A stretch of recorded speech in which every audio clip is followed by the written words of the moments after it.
নমস্কার, আমি সুখেন্দু পতি, ক্রিস্টাল ক্রপ কোম্পানির ফিল্ড অফিসার। আজকে আমি এসেছি খয়রাগাছি গ্রামে, যেটা নবগ্রাম ব্লকে, যেখানে আমি ডিআরসিএস এনজিওর মাধ্যমে কিছু চাষিদেরকে বীজ দিয়েছিলাম ক্রিস্টাল কোম্পানি। আমি কেশরী গোল্ড, কেশরী 5100 এবং 5311 তিনটে বীজ দিয়েছিলাম। তো আমরা এসেছি এখানে আজকে কেশরী গোল্ড যেখানে চাষ হয়েছে সেই একটা জমিতে এসেছি। দেখতে পাচ্ছেন আপনারা, এখানে কেশরী গোল্ড চাষ করা হয়েছে।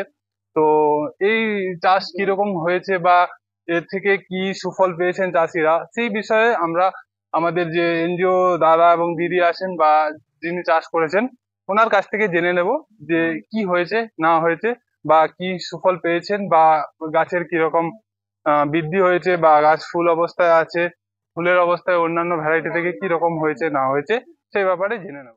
নমস্কার, আমার নাম পিঙ্কি ঘোষ। আমি ডিআরসিসির একজন ফিল্ড ফ্যাসিলিটেটর হিসেবে কাজ করছি।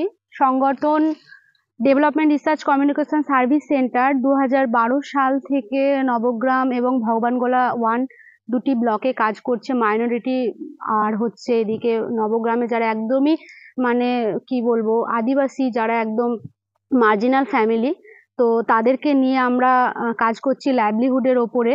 তো তার সাথে সাথে আমরা এগ্রিকালচারেরও ক্রপসগুলো এগুলো থেকে থাকে তাদেরকে কিভাবে ডেভেলপ করা যায়, তো সেই হিসেব করে আমাদের সাথে লোকাল অথরিটি হিসেবে অনেক এনজিও পার্টনারশিপ হিসেবেও আমাদেরকে হেল্প করেছে, যাতে বেনিফিশিয়ারিরা সেখান থেকে সুযোগ সুবিধা নিতে পারে। তো সেই পরিপ্রেক্ষিতে ক্রিস্টাল ক্রপস আমাদের সাথে এবছর এডি অফিসের মাধ্যমে যোগাযোগ করে এবং সেখান থেকে আমরা মোটামুটি 60 জন বেনিফিশিয়ারিকে আমরা এই সিডস গুলো, যেমন কেশরী গোল্ড ভ্যারাইটি হিসেবে অনেক 2-3টে ভ্যারাইটি আমরা দিয়ে থাকি। তো সেইগুলো দাদারা দিয়েছেন এবং মেয়েরা পেয়েছে, তো তারা সেটাকে চাষ করেছে। তো চাষের পরিপ্রেক্ষিতে সেটার ফলন, তারা আগে কোন করেছে সেটাতে কেমন ফলন হতো বা এটাই কেমন ফলন মানে হয়েছে বা এখনো পর্যন্ত হচ্ছে, তো সেইগুলো তারা একটু বলবে আমার বেনিফিশিয়ারি হিসেবে। নমস্কার, আমার নাম লক্ষ্মী সরেন মুর্মু। তো আমাকে খেসারি গোল্ড থেকে যে বীজগুলো দেওয়া হয়েছিল সেগুলো আমি রোপণ করেছি। এই তো দেখতে পাচ্ছেন, এখন মানে ভালো ফসলের আশা করছি। এখন কতটা হবে এখন বোঝা যাচ্ছে না। পার্থজিৎ পান্ডে, আমি নবগ্রামের একটা পার্টি এফএস হিসেবে কাজ করি।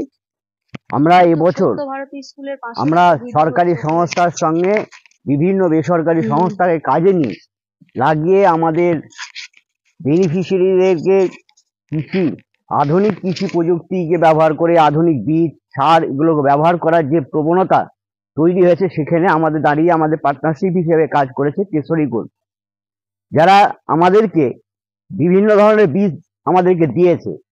যে আমরা সর্ষের বীজ আমরা দেখতে পাচ্ছি এখানে দেখুন, আমরা আগে যখন চাষ করতাম তখন আমরা গ্রাম থেকে যে সর্ষে বীজ হতো সেটাই আমরা ব্যবহার করতাম, কিন্তু আমরা আজকে যখন সেই গাছে হতো কি একটাই গাছ হতো, দ্বিতীয় কোনো গাছের ডাল বেরোতো না, কিন্তু আজকে আমরা এখানে দেখছি যে একটা গাছের মধ্যে কতগুলো ডাল বেরিয়েছে, তার শাখা পোশাখা বেরিয়েছে, ফলে দেখা যাচ্ছে উৎপাদনটা বৃদ্ধি পাচ্ছে।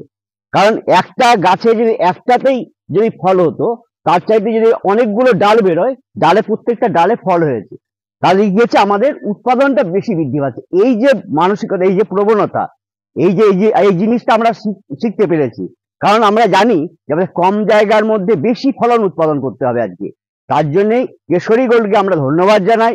তারা আমাদেরকে যেভাবে সহযোগিতা করেছে, যেভাবে প্রথম থেকে আমাদের সঙ্গে থেকে আমাদেরকে এই চাষের কে উপযুক্ত করে তৈরি করেছে এবং আমাদের আগ্রহ তৈরি করেছে এবং বিভিন্নভাবে আমাদেরকে সিড সাপ্লাই দিয়েছে, তার জন্য আমরা আমাদের সংস্থার পক্ষ থেকে এবং এলাকার মানুষের পক্ষ থেকে তাদেরকে অশেষ ধন্যবাদ জানাই। আগামী দিনে তারা এইভাবে যদি আমাদের সাহায্য করে, তাহলে মনে হয় তাদের যে কাজ, সেই কাজে আমরা অংশগ্রহণ করতে পারবো, আমাদেরও অনেক বেশি উপকার হবে, কৃষকরা আরো বেশি চাষের উপর আগ্রহ সৃষ্টি হবে। কারণ আমরা দেখি ফলন কম হয়ে যায় বলে কৃষকরা অনেক সময় চাষ করতে পারে না, কিন্তু দেখা যাচ্ছে এইসব বীজ যদি আমরা ব্যবহার করি তাহলে কি হবে, আমাদের ফলন বেশি বৃদ্ধি পাবে। ফলে ফলন বৃদ্ধি পেলে আমাদের আয় হবে, আয় বৃদ্ধি পাবে, ফলে আমাদের চাষের উপর আগ্রহ সৃষ্টি হবে। ধন্যবাদ জানাই, সেই কারণেই আমরা ধন্যবাদ জানাই এবং আগামী দিনে তারা আমাদের পাশে থাকবেন এই আশা রাখি।